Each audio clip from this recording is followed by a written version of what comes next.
The man tossed the bills in his hand into a cup of tea. Only after the paper was completely soaked did he pull them out with satisfaction. Then he spread the bills flat, and the once brand new money instantly looked old. So they threw all the bills into the tea, fished them out and hung them on a clothesline, then used a hairdryer to dry them one by one. Because the money in their hands was all freshly made counterfeit cash. Compared to new bills, old bills attract far less attention. To test the quality of the fake money, the two of them went to a shop. Jack handed over one of the fake bills, but unexpectedly the owner froze the moment he took it. After sensing something was wrong, the owner grabbed Jack's hand. Seeing this, Mark immediately rushed forward and yanked Jack free from the owner's grip. Luckily, there were a lot of people around, so they managed to escape. He thought printing money would be easy, but his fake bills were exposed at a glance. Mark stared at the counterfeit money in his hand and began to think, and suddenly realized they were wrong from the very beginning, because Indian banknotes use a special cotton-based paper, and this paper feels completely different from regular wood pulp paper. It also makes a distinct crisp sound. Another thing is the color shifting ink on the bills. At different angles, the colors change accordingly. And finally, there is the security strip embedded in the bill.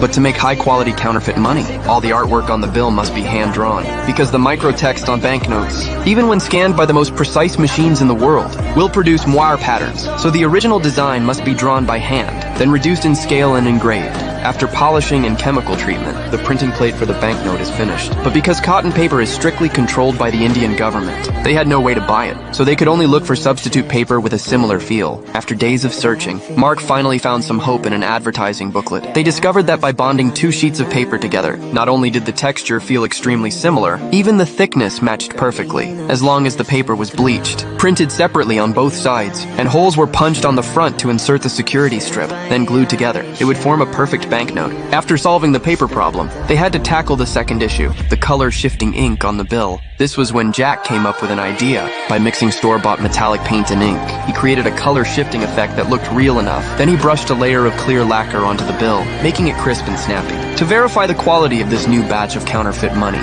they once again returned to the same street-side shop.